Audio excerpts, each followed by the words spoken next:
Okay, we're live. Welcome to Office Hours. I'm Nora. That is Sto, wherever he is on your screen. And we provide practical advice to independent artists. Today, we're talking about following up. So we've done a ton of episodes about like how to network, how to reach out. Today, we're talking about following up because then what happens after you send that email? Or, oh, that changed. So today we're talking about how to follow up, how to send that like, hey, I haven't heard from you in a while, or hey, you showed interest, but what's up? Are we going to sign up? Like, where do you want to start, Sto? I think it's just talking about the fact that, when working in, wait a minute. First off, welcome to Office Hours, episode 109. We're here. Make sure to leave a like if you like what you hear. Share this with your friends and whatnot, and your other artist peers and whatnot. I'm not going to hold you. But just before we get started, listen, there's a lot of AI crap going on. And chances are, if you're watching this video, you probably don't even realize that your music is involved in it. We're going to do a whole another thing on Instagram about it. I just want to make sure that we're warning artists about this now because it's coming out. And I think I'll switch up the description to make sure to include the link. The Atlantic, somehow, some way, an actual journalistic platform has done some actual research in terms of searching a lot of companies and databases that have been using not just music, but YouTube videos, books. I've had clients that have had their legitimate academic works taken from to use for AI databases and stuff like that. So I will include a link in the description, but if you don't click that, go to the Atlantic AI Watchdog, which even that's kind of a wild name, but you can search yourself in that search engine to see if your music has been taken. I'm not going to hold you. Nora will back it up as well.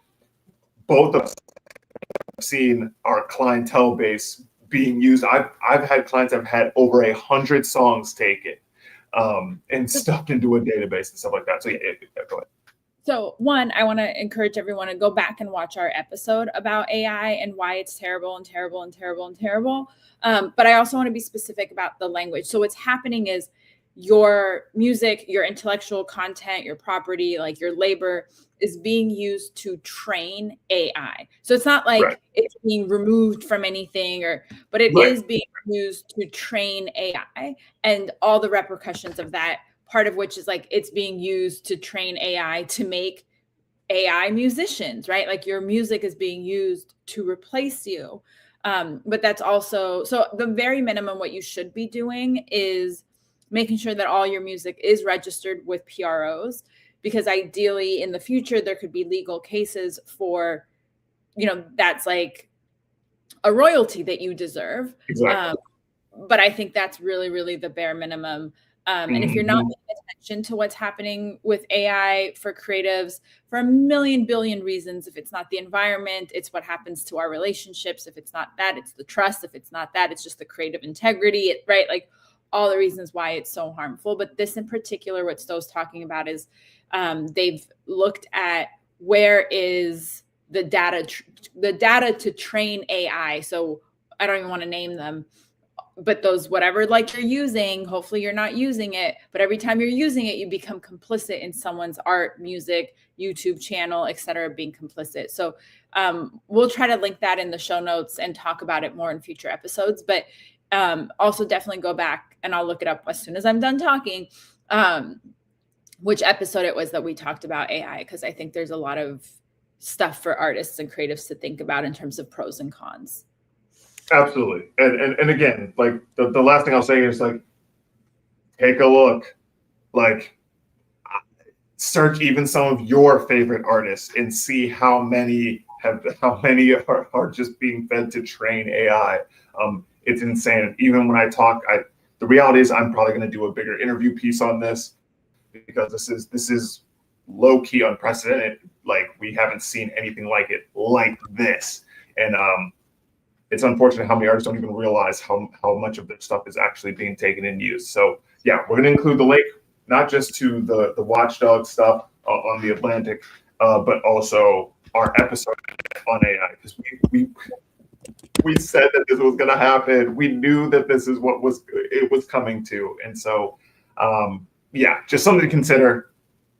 Back to your original programming. Okay, episode 109, the networking, excuse me, in the art of following up. The place I wanted to start is by saying, like, in the music industry or any entertainment industry, really, you're meeting so many people all the time, whether it's digitally, whether it's at a festival, a conference, an event, a show, whatever it is. You're meeting people all the time. And I think we all, at least I know for myself, I've been to events where I'm like, oh my goodness, like, I actually, like, I'm connecting with this person, and like we should connect on other things and work together and all this other stuff. And so when you leave that event, when you're not seeing this person, right, every day, or during those couple days or whatever, or you're not seeing them every day on your timeline, how do you actually take those next steps to actually connect on a deeper level with someone? And it's not even just that. There's so many different ways of following up. Obviously, me and Nora, as consultants and doing marketing work, like, our job is following up, right? And so that's where everything starts, right? You meet someone, oh man, we're actually, like, connecting. What do we do after that when we're now states apart, or countries apart, or universes, timelines apart? How do we actually get that back? And so I think that's important, because it's not easy all the time. I think me and Nora, we've been to enough events and stuff like that where sometimes reconnecting and following up isn't always, or it's easy to follow up. It's just, do you always get the result that you're looking for? Yeah. And we've talked about this in previous episodes, as far back as episode 34. If you're watching us live or after the fact, share your questions, thoughts in the chat, in the comments, and we'll do this in real time. I think there's two ways to think about networking in this conversation. And one is, if you're networking for a specific purpose, right? There's the networking of, like, I need, like, you and I are going to work on something together. You're going to send me, we've already done the, like, what is our collaboration or connection going to look like? And then there's so we've had the agreement, and now we need to formalize it. So this is things like, hey, I'm waiting for the contract, or hey, we met last week, you said you were interested. What's next? Like, that kind of, so that's one. And then the second kind of follow-up is when you have built a relationship, but it's vibes, and how do you maintain it? So maybe we start talking about the first one first, and then we can talk about the second one. I think the most important thing is, most people, like, it's a really tricky balance between overly aggressively being like, hey, where's my thing? Did you do the contract yet? What's up? Versus, like, not doing it enough. Most of us actually don't follow up enough. And that comes from, like, you don't want to be a burden. You don't want to be annoying. You don't want to be pressure. And in a world where people's inboxes are inundated, they're getting texts, DMs, emails, a million other things. Actually, your nudge can be the thing that brings that email back to the top, can be the thing that reminds. And so part of that is to remember that if people aren't replying, 98% of the time, it's not personal. And so you get to show that you are a good teammate by being like, hey, I'm sure it's been really busy. Just wanted to bring this back to the top of your inbox. So don't be afraid to do those follow-ups. When I meet with clients and we do, like, a discovery call, and they'll be like, I'm going to reach out to you. And I'm like, great. If you don't reach out to me in a week, I will follow up with you. And then I do follow up in a week, because people will say things and they have the best intentions, right? This is the same thing when you're negotiating. If you can own the relationship management, you have much more control over the follow-up, the follow-through, the next steps. And so if you really want something to happen with someone, don't be afraid to take that on. hey, I'll follow up with you in a week. Then in a week, and I set a reminder for myself to do that follow-up, right? So that's my administrative process. And then you send the follow-up. If they don't reach back, I usually do at least 2 other follow-ups. And then after that, especially for like clients, because for me, I don't want to work with someone who's not ready. I don't want to work with someone who's not that responsive. So there's a little bit of balance for you to decide what your limits are, but don't be afraid to set those follow-ups, and don't be afraid to say, hey, like, what can I do to make this happen? I've put this meeting on our calendar. Let me know if that doesn't work for you. Otherwise, I'll see you on the 3rd. Like, being a little assertive when you're trying to just like finish the thing is okay. Most people will appreciate the fact that you've taken the decision, like the mental, you're taking on the mental load of it for them. Yeah, I'm just gonna double down on everything that Nora said, because like I'm not gonna hold you guys. Like, I used to be the person that's like, I'm never gonna fuck. What if I'm annoying them? And oh God, like I don't want them to think that I'm being a burden. But it's just like, it low key is our job to do so, to follow up, because like Nora said, there's so many different things going on. You never know what anyone else is working on.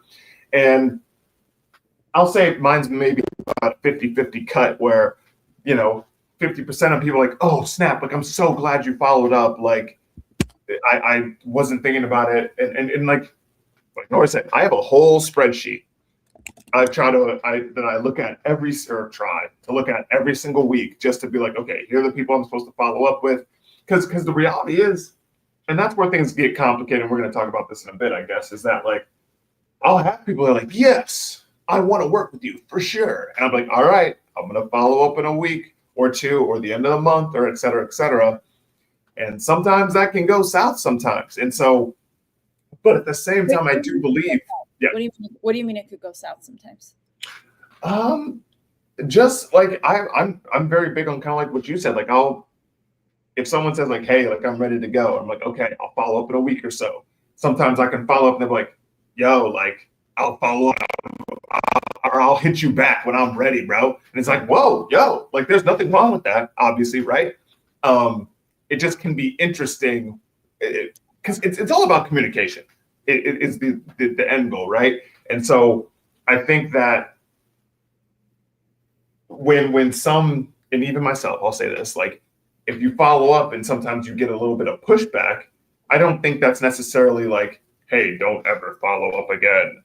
But at the same time, I think artists and other people that are submitting or doing anything of that matter, it can be like, okay, like, whoa, bro, like I rather have a clear no than a superficial yes, because then a clear no tells me, great, I can now put my energy, my time, my investment into other things, and I don't have to chase something that's not sincere. So like that kind of stuff. And I just put, especially I think as a woman, I get a lot of aggressive men in my emails and my response. So like that kind of stuff, I'm like, all right, bro, like we probably wouldn't have been a good fit anyway, and keep it moving, because that's part of like, especially for those of us who need to recruit clients.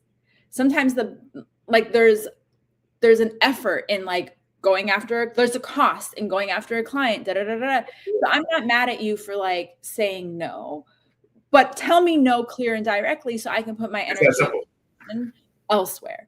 Absolutely. Yeah. Wait, there was something else you said that I thought was so important, and I've lost it.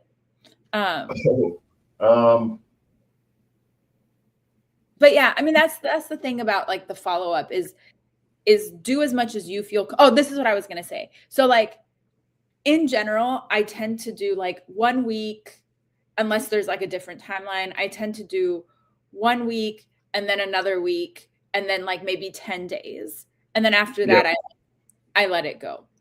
Sometimes there's an email that's been left unread in my inbox for like a long time, or a DM that I just haven't got around to. There is also no shame in the months later follow-up. Absolutely. Some of you have heard me say this story where like, I replied to an email like a year and a half later. And then I owned it and I acknowledged it, right? And I was like, yo, this is such a late response.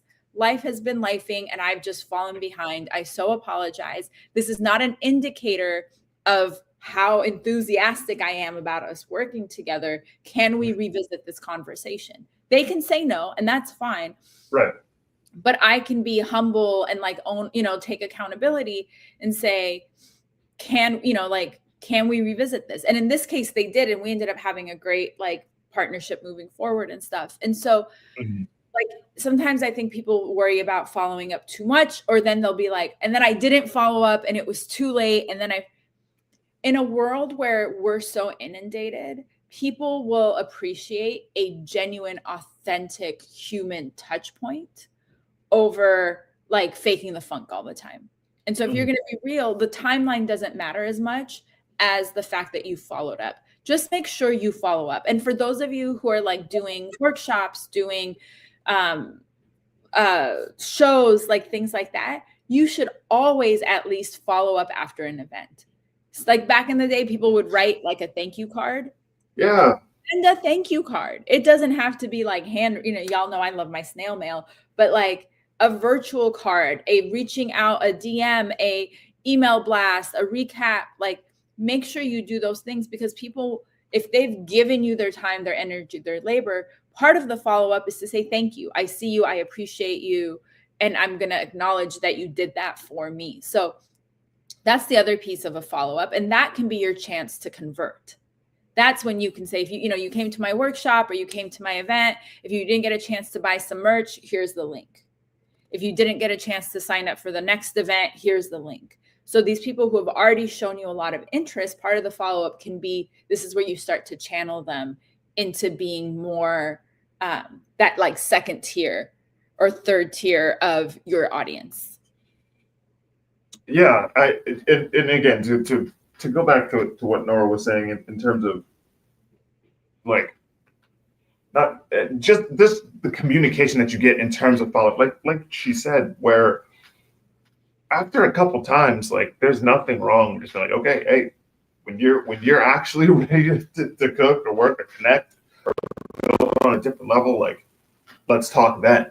And I think that's also a part of following up. Actually, is that communication piece. Like it's not just. Hold on, I want to make sure I get this right. It's not just you asking somebody, hey, do you want to work? It's the other way around. Your response to someone hitting you up. If you're not willing to communicate and again, it's not, I don't know, it always blows my mind kind of in the entertainment industry where we're all kind of in this give and take ecosystem. And some people will make the ask, but when others make the ask of them, they say nothing. And it's just like, that communication is not, that doesn't work. Even if you're not willing to work with someone, say that. Now, granted, there's ways of doing that. Like, oh my God, I'm not trying to cook nobody, but like, I can't believe some of the ways that I've gotten responses of, I really want to work, but now I don't want to work. So here's a long ass letter. I think that piece too of like following up doesn't have to be transactional. And so that like, too, exactly. Because, and you can make this decision, but like, if I want to work with you, I tell my like potential clients and collaborators all the time, like sometimes we'll have a call and be like, look, we don't have to decide today if we're going to work together or what. We might not know, it might not be time. That's okay.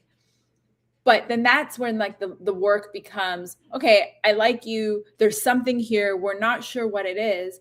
So we can just stay in touch and keep that in the back of our mind. And so that's the part where like, you got to do the work of staying in touch. And some of the easiest ways to do that is to send, hey, even like I've had people where we've had discovery calls. We've decided we're not a good fit, but I'll see like a grant opportunity. I'm still going to send them that grant opportunity. Absolutely. I'm still going to send them, hey, I saw this. I thought of you. Because just because they're saying no to me today doesn't mean that we might not end up working together in the future, or then they'll be ready and they'll come back, or their budget will change, or their needs will change, or their values will change, or whatever.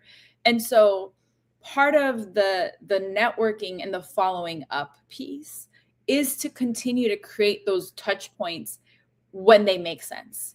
And by keeping them at the top of your mind, it keeps you at the top of their mind, right? The other thing you can always ask, and I'll just say this real quick. The other thing you can always ask is, hey, great, like, you know, we'll revisit. Is it okay to add you to my newsletter? Yeah. Because that half the work is done for you already. And they can say no, and that's fine. Don't just randomly add people. Please don't just randomly add people. Don't do that. Oh my just God. I emailed you doesn't mean I want to be on your newsletter. So please do not do that. But ask for my permission. And then I say, yeah, that'd be great. Add me to the newsletter. And then I'll reach out when I'm ready. But at least that way you've kind of like built a system around keeping your name in front of this person on a semi-regular basis, at least. Yeah, no, even with the all this AI crap going on, like I've talked to artists I haven't talked to in years, or artists that like definitely were like, yo, we not working. But it's just like, yo, this is important. You need to see this. You know what I mean? It's not about closing a deal. It's not about, you know, XYZ. It's about like, hey, I care about what you're doing, regardless of whether we work together or have that fit together or not. This is important for you. I care enough about you and what you're doing to show you, yo, look at this. And that's what, same with festival opportunities. Both me and Nora have clients that are rolling up to a festival here in a couple months. And like, that was something I sent out to everybody. Like, yo, like, hey, whether we work together or not, like, check this out. This is an opportunity that you can take advantage of. And so I'm not going to hold you. I just wish the music industry had more of that, because there's not enough people that just share opportunities. Now, great, I'm not going to hold you, artists. Y'all got to give us something, because sometimes y'all want the resources, y'all want this, that, and the other, but y'all don't want to work. Y'all don't want to share the real people like us that are doing the work. But we're still going to show up every day and make sure that you're getting the resources, the news that you need. It's just like, yo, hey, that goes two ways, yo. And so I think this is where you and I disagree. Like, I don't share anything with the expectation that it's going to come back to me. Like, if I don't think it has to go like I have a less of like I think I have a different perspective on that than you do.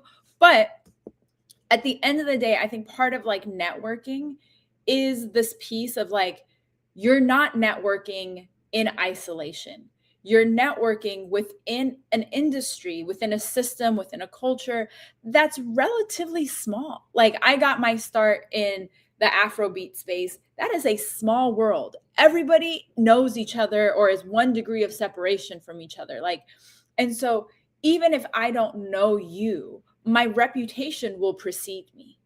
And right. Independent hip hop is very similar in the US. Like, global hip hop is also very similar. A lot of other industries are also very similar. And so like, you might say no to me, that's fine. I'm still going to share resources because that is who I am. I don't believe in competition. I'm a collaborative person. I think, you know, resources should be accessible to everybody, blah, blah, blah, blah, blah. So these are my values and who I am and how I operate. And so the one-to-one sometimes is even less important than for me to move with integrity within the industry, within my business, within this like culture that I'm a part of.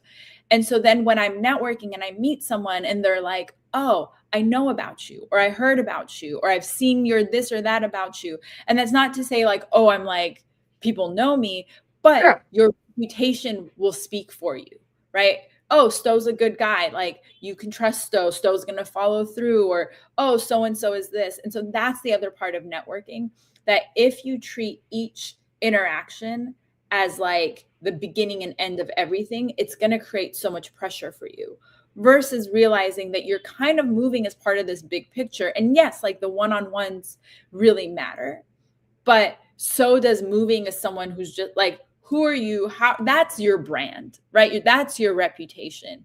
And that's going to inform whether someone responds to your email, whether they, you know, shake your hand and make time for you at the conference, whether they scroll on your Instagram, whatever it might be, being who you are consistently, authentically, and genuinely is going to be part of that networking piece. And that you can't fake that funk. Like over time, people will get to like, right. You're going to keep sending people shitty rejection emails. Like that's going to be right. Like all of that stuff is going to stand out eventually. And so that's the other piece of like networking and the follow-up is you start that work by being a good person in the industry before anything else ever happens. Absolutely. And to be fair, I don't share resources with the expectation of having it being like, hey, I'm actually sending you $1 million. Like never that. $1 million. That'd be fantastic. But both of us at this point have been in the industry for over 20 years. You know what I mean? And so, it's us. If we were only in for it for what we got back, I'm not quite sure we would be here all the time. And so, I think, and that's what networking is. Like sometimes you do have to, and I think that's part of it that gets lost sometimes, is you do have to give sometimes. Like I think, and it's not just artists, it's not just industry professionals, it's other people outside of this as well that, now granted, I do feel like I see it in the independent industry where it's like, well, I'm independent, so I need that and that and that and that and that and that. And I'm not really trying to give. I'm not really trying to, like, why should I be giving when I'm at the bottom? You know what I mean? And so I just feel like that type of mentality permeates a lot in the independent, at least the independent hip hop industry. Actually, I'll say that. And it can be interesting how many people will say, well, community, but I don't want to give nothing though. And it's like, wait a minute. I need everything you got though. And so, that's not networking, to be clear, people. I think, because that's the other thing I'll say, is that some artists walk around, and industry professionals as well, walk around like networking is what can I get from people? Not what can I give always, but networking is me sending you my mixtape link to 1 million other people that I don't know, haven't met, and shaking. We've talked about this before, where we've been to certain festivals in the South that aren't really about networking. It's about, let me put my quote service at the forefront, or let me put my event at the forefront. I'm not trying to network. I'm trying to take money from you, or I'm trying to, do this, that, or the other. And so I think sometimes some artists and some people in the industry think networking is just a take, not an actual cycle. And then when they don't get what they are trying to take, they claim there's no community in the industry. And I'm looking up one of my favorite episodes that we've ever done, which is episode 33, about just spam in general. Like, spam is not networking. Don't spam your links. If you haven't seen that episode, definitely go back and watch that. The last thing I say as we come up, not just for artists, by the way. You said what, Sto? That's not just for artists, by the way. No, that's literally for like everyone and their uncle. Like LinkedIn, LinkedIn needs that more than anyone. But the last thing I'll say is, like, just because you're independent doesn't mean that you're doing it alone. Like, independent doesn't mean alone. And so networking really is about the relationship building and the give and take. And sometimes that means, like, it's not always going to be one-to-one. Sometimes that means you're going to do a little more labor to allow people to step into community. Sometimes they're going to do more labor, so you could lean on, like, but it's a long-term process versus like every individual transaction. So let us know what works for you when you're networking. Let us know what your follow-up strategies and plans are. If you've made it this far, thank you. Sto and I do this for the love. So if you want to send a little tip or donation, that can come to my Cash App or Venmo, and we share it very transparently. There's a lot of trust between me and Sto. We've been doing this a long time. We always come back and visit your comments, but share this with people. Share this with people that you want to network with. Share this with people that you want to build in the industry with. And as always, like, Sto and I are here to help you think through and process this stuff. So whether it's in the comments, whether it's in the live stream, whether it's in our DMs, whether it's in our emails, whether it's in a one-on-one consult, we want to see artists succeed. Like that really is, we want more good people making good music, getting these chances to win. And so that's why we're 100 and something, 4 or 5 years in of office hours, because we care. Absolutely. Yo, appreciate y'all hanging out with us. Yeah, we're, good Lord, already at 110. It's actually kind of crazy to think about still. But yo, we appreciate you all checking it out, checking this episode out. Let us know your experience with networking. That's, it's no one taught us how to do this. And so it can be awkward sometimes. And so let us know your experiences with networking and how you usually handle following up and stuff like that. Our next episode 110, is actually about how to rest, which is extremely important. Can't believe it took us 110 episodes to talk about it. But if you actually check all of our episodes, we always talk about doing that. And so we're going to talk about that here in a couple weeks. We're on IG next week, next Tuesday. It'll be from same time. Yeah, it'll be from today, talking about all this AI bullshit that's going on. It's unbelievable. And it's just getting worse. And so we're going to actually have a deeper conversation about that, because that gives me enough time to do some research. Don't let me do some research. Once I start doing research, it's absolutely cooked. And so, we're going to be talking about that next week. Leave a like, subscribe if you haven't already. We're at I think 708 or something like that. We're on the road to 800, on the road to 1,000. We appreciate all of you for checking us out, even whether it's now live or you check us out in the future. Even 20 years in the future, don't worry, you can still get a newsletter, I promise. Talk to yourself nice, drink some water. I was going to call my dog in, but he's probably actually looking out the window or some shit, so that's not happening. I'll bring him on IG. Follow us on IG to see the dog again. He's getting bigger. I can't believe I'm going to cry. We're out of here, and we'll see you in a couple weeks. Bye. That was a fantastic episode. Really.